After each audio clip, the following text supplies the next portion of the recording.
Selamat pagi Bapak Ibu Saudara sekalian, Shalom. Puji Tuhan hari ini boleh bersama-sama dengan kita semua untuk hadir. Untuk sebentar saya ambilkan ini ya, ambil pointer dulu. Ya, sebelumnya saya perkenalkan diri dulu karena ini adalah pertama kali saya datang ke tempat ini. Nama saya Siujono, ya memang namanya agak sulit ya, biasanya orang Sujono ya. Ini Siujono. Saya asalnya dari Pontianak, hari ini saya datang bersama istri, namanya Sani ya. Kami berdua sudah melayani di GKJ Kartini sudah 12 tahun ya. Jadi kami punya 2 orang anak, yang pertama perempuan usianya 19 tahun, yang kecil, yang kedua laki-laki usia 14 ya. Jadi kami senang sekali boleh bersama-sama beribadah, sama-sama melayani Tuhan pada hari ini.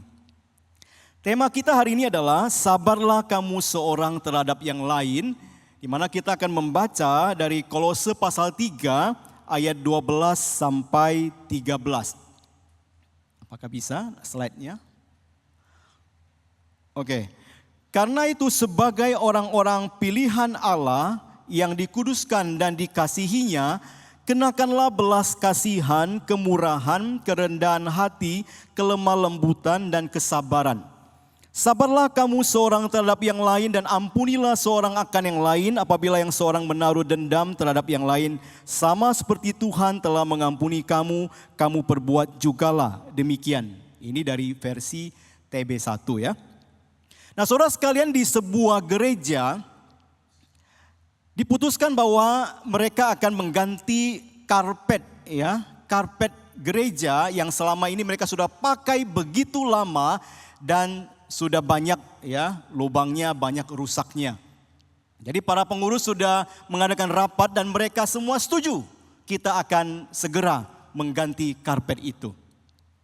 Namun pembicaraan itu terganggu atau terhambat karena sampai kepada pada saat mereka memutuskan untuk membeli, lalu mereka bertanya atau membahas, kita mau beli warna yang apa?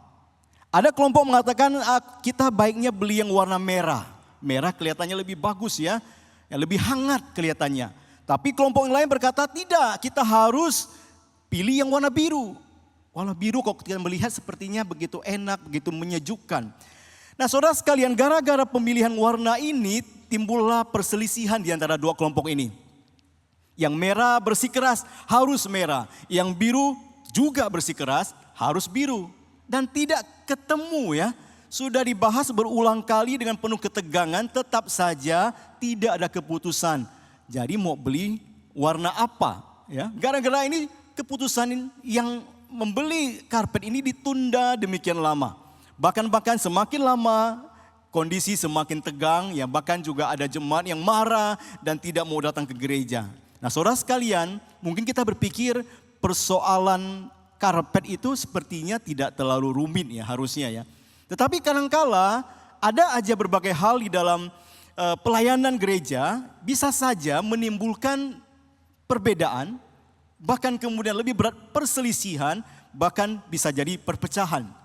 Sungguh amat disayangkan jika di antara anggota gereja terjadi hal seperti ini, bukan? Seharusnya kita sebagai sesama anggota tubuh Kristus, kita disatukan di dalam Kristus. Harusnya di antara kita ada saling mengasihi ya, saling memaklumi, saling mendukung, bukan yang seperti ini. Oleh karena itu hari ini kita mau lihat ya, apa yang mau kita pelajari dari Kolose 3 khususnya 2 ayat ini. Apa yang mau dikatakan Paulus kepada kita berkaitan tentang hal ini. Tentang relasi antar kita sesama saudara seiman, secara khusus berbicara tentang bagaimana gereja kita disatukan di dalam kasih. Kita mau melihat bahwa Paulus melalui bagian ini ingin menunjukkan kepada kita bahwa sebagai orang-orang yang sama-sama merupakan tebusan kasih Kristus ya, sama-sama tebusan kasih Kristus, hendaknya kita bersama-sama juga mengenakan karakter Kristus dan mewujud nyatakannya di dalam relasi antar kita, di dalam pelayanan, di dalam kehidupan bergereja. Inilah yang mau kita lihat bersama-sama. Kita akan melihat bagian demi bagian dari 2 ayat yang tadi kita baca bersama. Mari kita lihat dulu bagian pertama di ayat 12, yaitu berbicara tentang mengenakan karakter Kristus. Kalau tadi kita membaca Alkitab dari Kolose pasal 3 itu, ada satu kata yang digunakan untuk memulai ayat itu, yaitu adalah karena itu. Nah, kalau waktu kita melihat ada karena itu, artinya adalah ada penjelasan-penjelasan sebelumnya, bukan? Baru karena itu. Oleh karena ini, karena itu, ya harusnya begitu kan? Nah, memang maksud Paulus begitu. Waktu dia mengatakan karena itu, artinya dia mengaitkan ayat 12 ini dengan ayat-ayat sebelumnya yang sudah disampaikan, yaitu adalah dari Kolose pasal 1, pasal 2, kemudian pasal 3, ayat 1 sampai ayat 11, baru ayat 12. Nah, kalau kita memperhatikan Kolose pasal 1, pasal 2, secara ringkasnya kita melihat bagaimana Paulus menggambarkan atau menjelaskan kepada kita siapa sesungguhnya Kristus itu. Siapa sesungguhnya juru selamat kita itu. Dia mengatakan Kristus itu adalah gambar Allah yang tidak kelihatan. Di dalam dialah diciptakan segala sesuatu. Ia adalah kepala dari seluruh jemaat. Oleh darahnya yang dicurahkan di atas kayu salib, ia mengadakan pendamaian antara kita dengan Allah. Kita yang dulu berdosa, yang terhilang, yang gelap dibawa kembali ke dalam persekutuan dengan Tuhan di dalam terang kemuliaannya yang ajaib. Itulah yang Paulus katakan. Kemudian masuk ke dalam pasal 3, secara khusus kita melihat pasal 1, ayat 1 sampai ayat 11. Paulus juga menjelaskan bahwa orang percaya itu telah mati dan bangkit bersama Kristus. Orang yang percaya kepada Yesus harusnya meninggalkan manusia lama dan mengenakan manusia baru. Ya, itulah yang Paulus jelaskan di awal, baru sampailah di ayat 12 mengatakan karena itu. Jadi kita melihat bahwa pola khasnya teologi Paulus adalah namanya indikatif baru imperatif. Indikatif artinya adalah menyatakan kita ini dalam kondisi apa. Apa saja yang telah Tuhan kerjakan dalam hidup kita. Baru kemudian dengan demikian karena itu maka berlakulah seperti yang sudah ada kita terima dari Tuhan. Artinya adalah kita semua yang adalah orang-orang percaya, kita sudah mendapatkan hal itu, status itu dari Tuhan, maka dari itu, karena itu hiduplah sesuai dengan status kita sebagai orang-orang percaya. Kemudian Paulus menyebut jemaat Kolose sebagai orang-orang pilihan Allah yang dikuduskan dan dikasihinya. Paulus menyebut mereka demikian sekaligus juga untuk mengingatkan, menyadarkan atau menegaskan kembali siapa itu jemaat Kolose. Kalau kita perhatikan konteks pada saat itu, ada para pengajar palsu yang berada di antara mereka. Di antara mereka mengajarkan kepada para orang-orang di sana berkata, kalian itu belum sungguh-sungguh rohani, belum cukup rohani, harus ditambah lagi. Tambah apakah itu? Kalian harus menambah pengalaman-pengalaman mistis yang luar biasa. Kalian harus tambah dengan pengalaman-pengalaman asketis yang luar biasa supaya engkau mencapai tingkatan rohani yang diinginkan. Itulah yang diajarkan kepada orang-orang pada saat itu. Pengajaran-pengajaran palsu. Tetapi Paulus mengatakan, tidak, kalian adalah orang-orang pilihan Allah yang dikuduskan dan dikasihinya. Identitas mereka jelas. Paulus mengingatkan bahwa mereka itu adalah orang-orang pilihan Allah. Mereka menjadi milik Allah, menjadi bagian dari Kristus, bukan karena pengalaman-pengalaman rohani tadi. Bukan karena usaha mereka yang giat dan keras sehingga mereka menjadi orang percaya. Tapi mereka bisa percaya Tuhan Yesus karena mereka sudah dipilih. Dan kemudian mereka ditebus oleh darah Kristus sehingga mereka bisa menjadi umat-umat pilihan Allah. Nah, saudara sekalian, setelah mengingatkan jemaat tentang siapa mereka, yaitu identitas mereka, barulah Paulus berkata begini, kenakanlah, ya.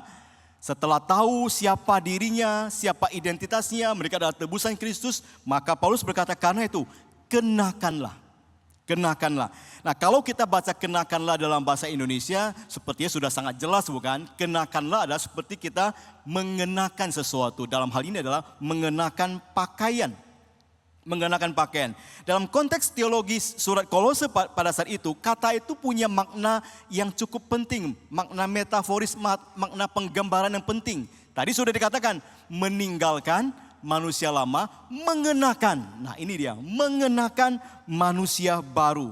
Menunjukkan sebuah transformasi atau perubahan dari kehidupan yang lama ya menjadi kehidupan yang baru. Dari status yang lama menjadi status yang baru. Tapi kalau kita perhatikan kata kenakanlah itu dari katanya, bahasa aslinya, kita akan melihat bahwa ini merupakan sebuah perintah ya, yang tadi imperatif itu, yang harusnya dikerjakan itu terus menerus. Jadi bukan berarti adalah sekali saja mengenakan sudah selesai, bukan. Itu adalah usaha, tanggung jawab, terus menerus hari demi hari untuk mengenakan karakter Kristus di dalam diri kita. Itu maksud kenakanlah. Jadi bukan cuma sekali saja. Oh kamu sudah pernah mengenakan itu? Sudah, sekali saja. Bukan. Tapi terus menerus. Kenakanlah itu. Terus menerus berusaha mengenakan itu. Karena itulah tindakan yang selaras dengan siapa status kita di hadapan Tuhan. Status yang baru, manusia baru. Nah ternyata kenakanlah itu juga berkaitan dengan apa? Berkaitan tentang komunitas. Maka tadi nanti kita baca ayat berikutnya, Paulus akan menghubungkan itu dengan relasi antar saudara seiman. Rupanya tindakan kenakanlah itu adalah juga sangat berpengaruh kepada relasi di dalam komunitas orang percaya. Di mana kita harus mengenakan berbagai karakter Kristus yang menolong kita untuk bisa menjadi orang percaya yang bisa bersatu dengan sesama anggota tubuh Kristus di dalam kasih Kristus yang telah mempersatukan itu.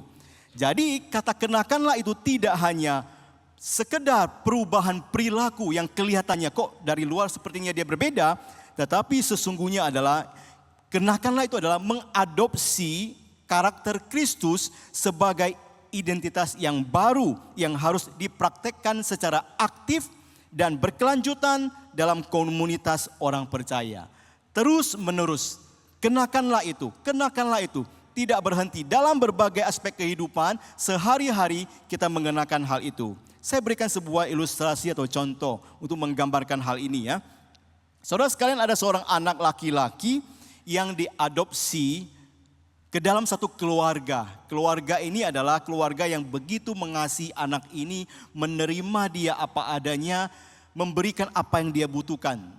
Tetapi anak kecil ini, dia lahir dan tumbuh di dalam lingkungan ya yang penuh dengan kekerasan, terbiasa untuk berkelahi, terbiasa untuk berkata-kata yang kasar dan tidak mau tunduk kepada siapapun dan tidak mau percaya kepada siapapun. Waktu anak ini masuk ke dalam keluarga yang baru ini, dia menghadapi kesulitan. Karena gaya hidup keluarga yang baru ini sama sekali berbeda dengan kehidupannya yang lama itu. Tetapi orang tua angkatnya terus meyakinkan dia, kamu sekarang adalah anak kami. Kamu adalah bagian dari keluarga kami. Kalimat ini terus disampaikan kepada anak itu. Supaya dia sadar, dia terima siapa diri dia sekarang. Yang baru ini, itu adalah anak keluarga ini. Tetapi bagi dia itu bukan hal yang sangat mudah. Di awal-awal tahun bersama dengan keluarga ini, anak ini tetap saja kembali kepada kebiasaan lamanya. Sudah terbiasa, gampang sekali marah, ya, gampang sekali mengeluarkan kata-kata yang kasar, tidak peduli kepada perasaan orang lain, tidak peduli apakah orang lain senang atau tidak.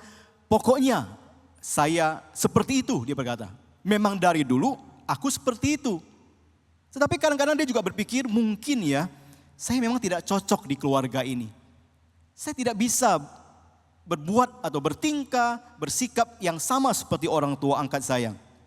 Kemudian sang ayah angkatnya suatu kali berkata kepada dia, kamu tidak menjadi anak kami karena perilakumu yang baik.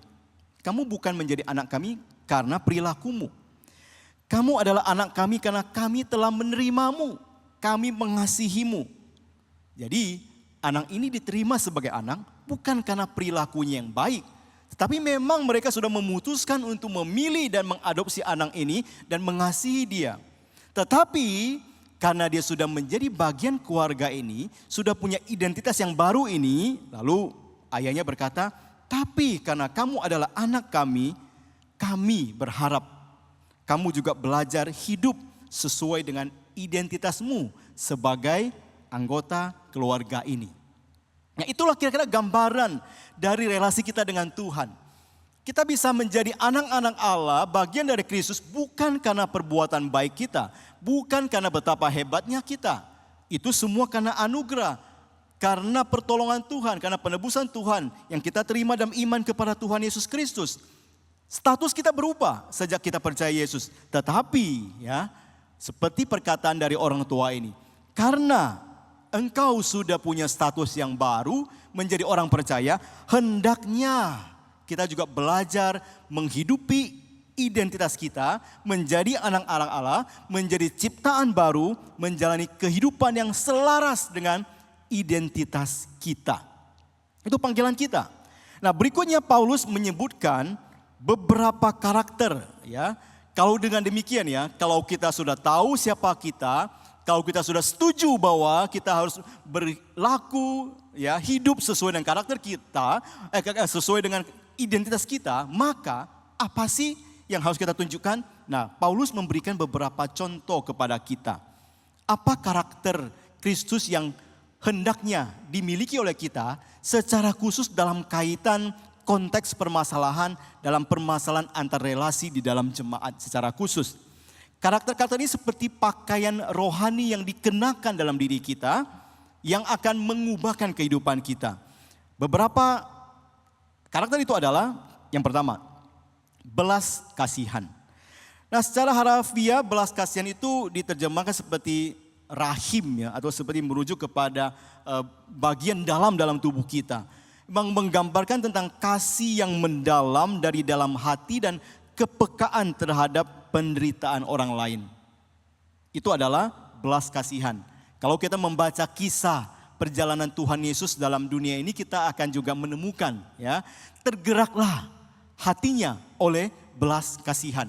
Waktu Tuhan Yesus melihat orang-orang yang sedang mempunyai kebutuhan, mereka yang kelaparan, mereka yang sakit, mereka yang dirasuki setan, mereka yang bergumul, Tuhan Yesus tergeraklah oleh belas kasihan dan mengulurkan tangannya untuk menolong mereka. Itulah belas kasihan. Paulus dalam bagian ini menekankan karakter ini karena dikaitkan dengan konteks pada saat itu, bukan? Di mana sungguh sangat dibutuhkan belas kasihan seperti itu untuk menjaga kesatuan di antara orang percaya. Secara khusus adalah ada orang-orang tertentu yang memang sungguh membutuhkan tindakan belas kasihan itu. Kalau kita lihat ayat berikutnya, kita akan melihat juga ada kata kemurahan. Di bagian kedua, memperhatikan dan memahami perasaan serta kebutuhan orang lain. Bersedia menolong mereka melalui tindakan nyata. Itu kemurahan. Ya, jadi kalau kita membaca kata demi kata dalam bagian ini, kita harus terus ingat akan konteks yang terjadi pada saat itu. Nah, kepedulian itu muncul dalam hati bukan karena paksaan. Bukan karena paksaan, tapi sungguh-sungguh lahir dari hati yang dalam, perhatian yang tulus untuk memberikan perhatian yang khusus kepada orang tertentu. Ini juga merupakan perwujudan dari sifat Allah sendiri, di mana Allah telah menyatakan kemurahannya kepada kita. Karena kalau Allah tidak menyatakan kemurahan, maka kita semua adalah orang berdosa yang layak mendapatkan hukuman dosa. Tapi karena Allah menunjukkan kemurahan hatinya, maka kita tidak harus menanggung hukuman yang harusnya kita tanggung. Kemudian kerendahan hati. Sikap seseorang yang punya pengenalan yang benar tentang dirinya di hadapan Allah. Dia tahu siapa dirinya di hadapan Allah. Oleh karena itu dia tidak meninggikan diri, tidak menganggap diri lebih hebat daripada orang lain, tidak menuntut orang lain menganggap dia lebih tinggi daripada yang lain. Sebaliknya ia bersedia menganggap orang lain lebih baik daripada dirinya. Nah, kita perlu perhatikan bahwa bukan berarti kalau kita bilang kerendahan hati artinya kita rendah diri atau tidak menghargai nilai diri kita, bukan. Bukan artinya kita menolak segala sesuatu yang kita punya, padahal kita punya karunia itu kita tolak atas nama kita rendah hati, bukan. Kita tak mengakui apa adanya yang kita miliki, yang Tuhan berikan. Tetapi kita memuji Tuhan karena itu. Kita tahu itu adalah pemberian Tuhan kepada kita, maka direspon dengan hati yang punya kerendahan hati. Kesadaran bahwa segala sesuatu yang kita miliki itu berasal dari anugerah Allah. Nah, ini berkaitan juga konteks waktu itu pada saat mereka saling menyombongkan. Aku punya banyak pengetahuan, aku lebih tahu daripada kamu. Kamu salah, aku berlaku lebih benar daripada kamu. Nah, dalam konteks seperti itu, milikilah kerendahan hati. Kerendahan hati untuk dapat melihat siapa diri kita yang sesungguhnya dan bagaimana kita juga bisa melihat orang lain. Kemudian kita lihat kelemah lembutan. Sikap seseorang yang ingin memperlakukan orang lain dengan sikap yang ramah, dengan lembut. Nah, lemah lembut itu jangan disamakan dengan kelemahan ya, kelemahan. Jadi bukan juga orang yang lemah ataupun orang yang tidak memiliki pendirian. Bukan itu kelemah lembutan, bukan itu ya. Orang yang lemah lembut itu bukan tidak mampu menunjukkan pendapatnya ataupun membantu atau menegur orang lain, bukan. Tetapi dia tahu bagaimana cara yang tepat. Dia tetap memberikan nasihat, dia menegur, tapi dia tahu cara yang tepat, yang membangun, yang memulihkan, tapi tidak menjatuhkan. Itu namanya lemah lembut. Nah, itu juga cocok sekali dengan kondisi orang-orang yang dipengaruhi oleh ajaran sesat, bagaimana seseorang dipanggil untuk menegur orang lain dengan kelemah lembutan. Yang terakhir, kesabaran. Nah, kesabaran ini juga berkaitan tentang bagaimana seseorang menahan diri sekalipun sepertinya ia mengalami penghinaan, mengalami disakiti, atau dihina dan sebagainya. Kesabaran itu adalah menanggung semua itu dan tidak terburu-buru untuk melakukan pembalasan oleh karena ada orang yang mengecewakan kita mungkin, ada orang yang berbuat salah kepada kita. Kesabaran itu berusaha memberikan ruang, memberikan waktu bagi orang lain untuk bertumbuh, untuk berubah. Dan bagi jemaat Kolose karakter ini sangat penting sebab anggota jemaat itu semua beda-beda latar belakangnya. Ada yang Yahudi, ada yang non-Yahudi, ada orang yang merdeka, ada yang budak, ada yang tuan. Semua berbeda-beda. Oleh karena itu akan terjadi berbagai masalah yang terjadi. Oleh karena itu dibutuhkan kesabaran untuk bisa menyatukan berbagai macam orang. Sehingga pada saat itu disatukan, mereka merasakan kasih Kristus nyata di dalam diri mereka di antara orang-orang percaya. Nah, kita melihat tadi saya menjelaskan secara singkat beberapa bagian ini. Kenapa Paulus memilih dan menekankan karakter ini? Karena pada waktu itu, itulah yang dibutuhkan. Di tengah-tengah mereka menghadapi ancaman perpecahan yang timbul, ajaran yang salah yang tidak cuma mempengaruhi pemahaman mereka, tapi juga menimbulkan sikap-sikap yang tidak tepat, maka semua karakter yang disebutkan tadi menolong orang percaya untuk disadarkan, untuk tahu bagaimana seharusnya kita ini, manusia baru ini yang punya status yang baru ini, bagaimana harusnya kita berlaku dan bersikap sehingga orang percaya tetap dapat disatukan di dalam Kristus. Seorang percaya yang sungguh-sungguh telah mengenakan manusia baru bukan hanya tahu banyak hal, bukan cuma mengerti doktrin-doktrin, tapi dia juga dapat mempraktekkannya, menunjukkannya di dalam karakter-karakter Kristus yang ditunjukkan, yang dimilikinya itu. Oleh karena itu, panggilan bagi orang percaya adalah bagaimana kita mengenakan karakter-karakter Kristus itu dalam kehidupan kita.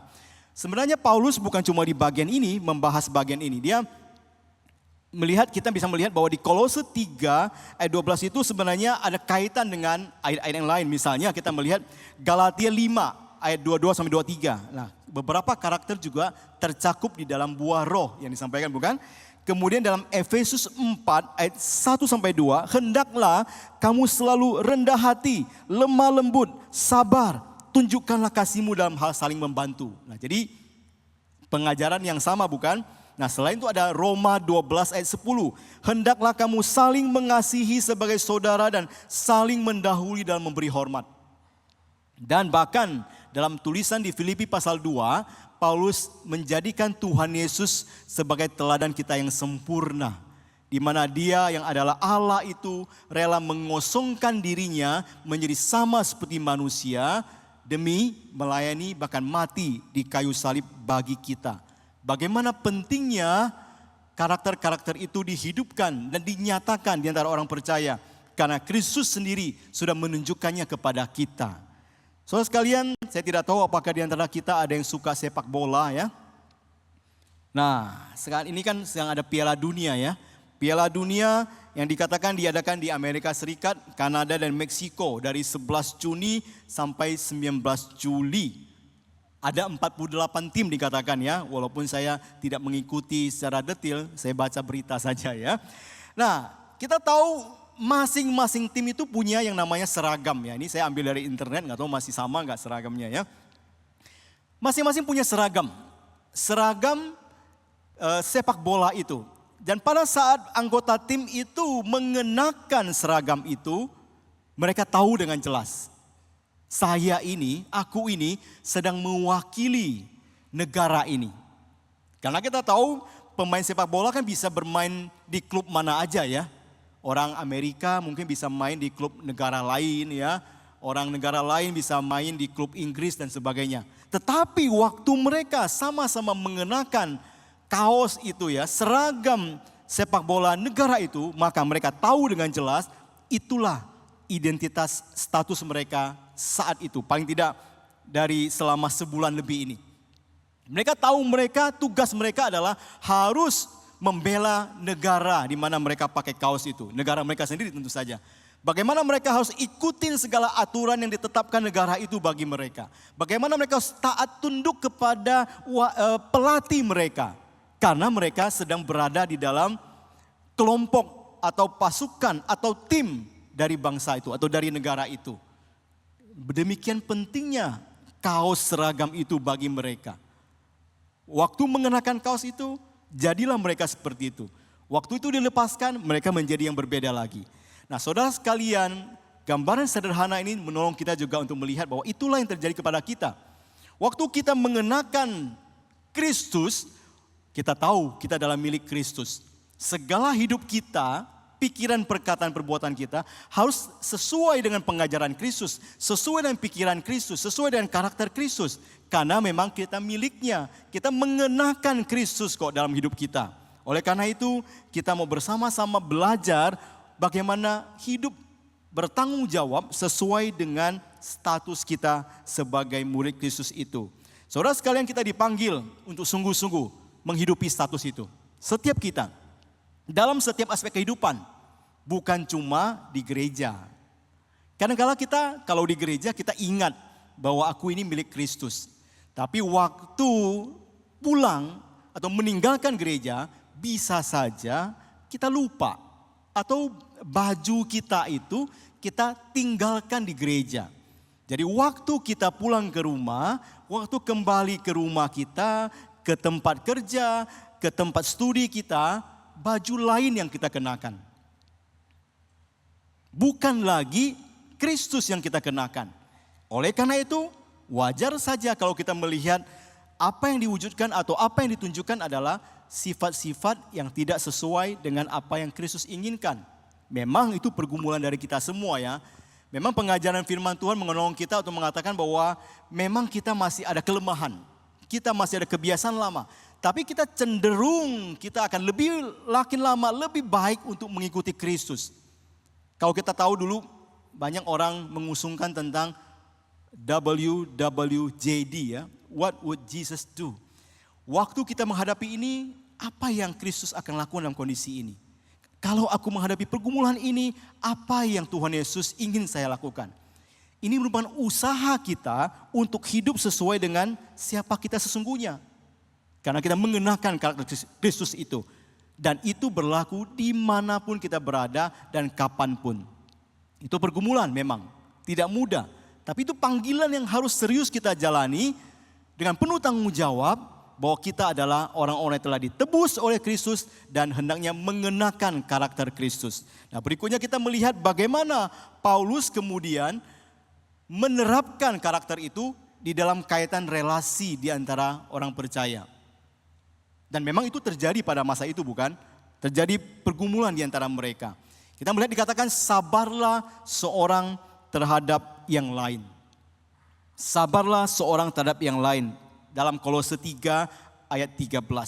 Nah, ungkapan saling bersabar di sini ya, berarti bahwa saling menerima, saling menanggung, saling mengendalikan diri, saling bertahan pada saat kita menghadapi berbagai peristiwa yang menunjukkan tidak sesuai dengan apa yang kita inginkan.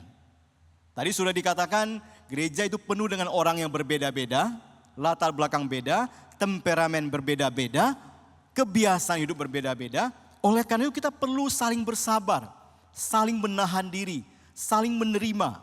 Kalau semua kita sama, umumnya dan jarang memang kalau semua sama ya. Harusnya kalau semua sama kan tidak ada masalah ya. Tapi justru kita tidak seperti itu bukan? Kita di lingkungan di mana semua orang berbeda. Satu grup panitia saja bisa berbeda-beda, apalagi satu jemaat semuanya pasti berbeda-beda. Maka dari itu Paulus tahu gereja adalah kumpulan orang-orang yang berbeda-beda. Apalagi mereka yang berbeda-beda ini adalah orang yang dulunya adalah manusia berdosa, yang telah ditebus dan masih mungkin punya manusia lama itu. Bagaimana panggilan itu menolong kita untuk sadar bahwa oh iya, kita sama-sama orang yang ditebus oleh Kristus. Mari kita saling menanggung, saling bertoleransi, saling memahami, saling memaklumi. Karena selalu ada saja perbedaan karakter, perbedaan cara berpikir, perbedaan pilihan seperti yang tadi di awal saya katakan tentang karpet itu. Yang membuat kita berbeda, berselisih, bahkan bertengkar. Saudara sekalian, Paulus memahami kondisi gereja atau kondisi jemaat gereja seperti itu. Oleh karena itu dia berkata, mari kita saling menunjukkan kesabaran satu sama lain. Mari bersama-sama untuk menerima satu sama lain. Ada jenis orang yang mudah bergaul, ada jenis orang yang diam, ada orang yang kalau ngomong terus terang. Kalau ada orang yang ngomong mungkin muter sana muter sini sebelum sampai tujuan. Ada orang yang sering menggunakan kalimat-kalimat yang kasar tanpa memikirkan perasaan orang lain. Ada orang yang perasa. Jadi berbagai macam orang dikumpulkan menjadi satu, maka kemungkinan terjadi permasalahan itu sangat besar. Oleh karena itu Paulus berkata, mari kita saling menanggung, mari kita saling bersabar. Mari kita saling memahami dan saling memaklumi satu sama lain. Karena dengan demikian, barulah kesatuan di antara kita orang percaya baru dapat terjadi. Dengan demikian, baru konflik-konflik yang kecil itu tidak berkembang menjadi besar. Barulah kesalahpahaman yang kecil itu tidak berujung kepada perpecahan. Satu kekecewaan tidak merusak hubungan. Itulah panggilan Tuhan bagi kita. Panggilan untuk merenungkan hal seperti itu. Bagaimana menahan diri. Pada saat berbicara tentang menahan diri, saya teringat. Tadi saya tidak katakan bahwa saya dulunya itu sebelum masuk sekolah teologi, saya itu pernah bekerja. Ya, saya pernah bekerja 10 tahun sebelum masuk sekolah teologi. Jadi di mana-mana lingkungan tentu saja ada orang-orang yang berbeda. Saya cerita ini adalah cerita waktu saya bekerja. Yaitu mungkin sekitar 20 tahun lalu lah ya. Waktu itu saya bekerja, waktu itu saya masih muda ya, dan saya bekerja dengan orang-orang yang berbeda-beda. Nah, ada kalanya terjadi adalah pendapat bisa berbeda. Ada kalanya bisa juga salah paham. Nah, waktu terjadi itu, pada saat kita mendengar atau saya mendengar suara rekan kerja saya itu kok seperti menaik begitu ya. Nah, saya sebagai orang yang masih belajar merasa bahwa enak saja ya. Dia bisa suaranya tinggi, aku juga harus bisa. Suara saya juga saya naikkan juga ya. Makin lama makin tinggi, makin lama makin tinggi sampai ada orang teman saya berkata, sudah ya. Nah itu yang terjadi ya saudara sekalian. Kadang-kadang kita merasa kita harus dihargai bukan? Orang lain mau dihargai, kita juga harus dihargai. Keakuan kita mau terus dipuaskan. Akibatnya adalah kadang-kadang kita menjadi tidak sabar, kita tidak sanggup menoleransi, kita tidak sanggup menerima sikapnya terhadap kita. Dia tidak seharusnya seperti itu kepada saya. Kita berkata begitu, akhirnya kita tidak mau menunjukkan kesabaran kepada dia. Tetapi sebagai orang percaya kita mau belajar, tidak mudah. Kita belajar ya, tarik nafas belajar. Harus saling memaklumi, saling menerima, bahkan saling mengalah. Itu hal yang tidak mudah sekali. Tapi itu adalah panggilan bagi kita semua. Saudara sekalian, saya tidak tahu apakah punya pengalaman yang sama seperti saya. Atau secara khusus di dalam pelayanan, apakah pernah bertemu dengan orang-orang yang sukanya mengkritik aja ya. Ini salah, itu salah. Selalu ada aja yang salah ya. Ada orang-orang yang suka ya tidak mau kerja ya. Biarin orang lain yang kerja. Ada orang-orang yang sulit sekali kita pahami mungkin bagi kita ya. Kok dia sepertinya sulit, padahal kita juga sulit. Apakah kita pernah berhadapan dengan berbagai pergumulan masalah yang membuat kita merasa kecewa? Kenapa kok orang Kristen seperti itu ya? Apakah kita pernah berpikir seperti itu? Atau merasa seperti itu? Jangan-jangan orang juga pernah berpikir seperti itu tentang kita. Nah saudara sekalian, Paulus berkata, sabarlah kamu seorang terhadap yang lain. Artinya ketika orang lain tidak memenuhi harapan kita, kita tetap bersedia memberikan ruang bagi dia. Kita memberikan waktu bagi dia. Karena setiap orang punya pertumbuhan yang berbeda-beda. Kita mau belajar untuk bersedia menunggu dengan sabar. Untuk mendampingi daripada kita meninggalkan orang tersebut. Saudara sekalian, kemudian Paulus melanjutkan dengan berkata saling mengampuni. Setelah dia mengatakan saling bersabar, dia juga mengatakan saling mengampuni. Ketika seseorang salah memahami kita atau berbuat salah kepada kita, bersedia tidak kita mengampuni dia? Ketika seseorang melukai hati kita, bahkan berulang kali, masihkah kita mau menunjukkan kasih karunia kepadanya? Ketika seseorang mengecewakan kita, apakah kita tetap bersedia menerima dan mengasihi dia? Suatu kali Petrus sang rasul pernah datang kepada Tuhan Yesus berkata bahwa Tuhan, sampai berapa kali aku harus mengampuni saudaraku jika ia berbuat dosa terhadap aku? Sampai 7 kali? Jadi bagi Petrus 7 kali itu sudah lebih daripada cukup, sudah luar biasa. Tapi apa jawaban Tuhan Yesus? Bukan sampai 7 kali, melainkan sampai 70 kali 7 kali. Maksudnya adalah kita mengampuni orang bukan dengan menghitung-hitung seperti itu. Tetapi kita mengampuni orang lain, ya, pada saat dia datang meminta maaf, kita belajar untuk mengampuni dia. Itu yang Tuhan mau daripada kita. Tetapi apa yang Tuhan sampaikan di sini adalah bukan menggunakan kekuatan kita masing-masing. Tapi dia ingin menolong kita untuk sadar bahwa sesungguhnya bahwa pada saat kita berkata aku tidak bisa mengampuni orang lain, ingat bahwa kamu juga pernah diampuni. Bukankah Tuhan terlebih dahulu mengampuni kamu, maka haruslah kamu juga saling mengampuni. Bukankah itu ada perumpamaannya ya, kita tidak bahas pada hari ini. Ada perumpamaannya bagaimana seseorang yang sadar bahwa dia telah mendapatkan pengampunan luar biasa dari Tuhan, tapi dia cenderung tidak mau mengampuni orang lain. Efesus pasal 4 ayat 32 mengatakan, ampunilah orang lain sebagaimana Allah di dalam Kristus telah mengampuni kamu. Ya, jadi kita diajak untuk mengampuni orang lain sebagaimana Kristus telah terlebih dahulu mengampuni kita. Seorang teolog bernama Matthew Henry berkata, jika Allah begitu sabar terhadap begitu banyak pelanggaran kita, maka betapa tidak patutnya jika kita tetap begitu keras terhadap kesalahan-kesalahan kecil orang lain. Jadi perkataan ini mengingatkan kita bahwa seringkali kita sangat murah hati terhadap kelemahan kita sendiri. Tapi kita sangat menghitung-hitung kelemahan orang lain. Kita sangat keras kepada kesalahan orang lain. Kita mudah mencari alasan untuk membenarkan diri, tapi sulit memberikan kesempatan kepada orang lain yang bersalah kepada kita. Kemudian Jerry Bridges mengatakan begini, salah satu bukti yang paling nyata bahwa seseorang sungguh memahami Injil adalah kemampuannya untuk memberikan kasih karunia kepada mereka yang gagal memenuhi harapannya. Perkataan ini begitu mendalam. Ketika orang lain memenuhi harapan kita, tentu saja gampang kita menunjukkan kasih. Tapi kalau dia tidak sesuai dengan apa yang kita inginkan, sulit sekali menyatakan kasih. Sulit sekali mengampuni dia. Saudara sekalian, suatu kali pernah terjadi di mana dalam sekelompok paduan suara yang melayani, ada seorang anggota paduan suara, suatu kali dia ngambek. Dia marah. Kenapa marah? Karena rupanya pemimpin paduan suara itu suatu kali menegur dia. Menegur dia di hadapan para anggota padus yang lain. Jadi dia merasa tersinggung, dia merasa marah. Tidak seharusnya begitu yang terjadi. Dia menjadi marah kepada pemimpinnya, dan dia akhirnya memutuskan, udah saya tidak mau lagi ikut paduan suara. Kalau seperti ini untuk apa saya ikut? Kemudian dia tidak lagi ikut latihan. Nah, bukan cuma itu, masalah makin lama makin besar, akhirnya bahkan dia tidak mau lagi datang gereja. Dia berkata, aku tidak mau melihat wajah orang itu di gereja. Saking marahnya itu.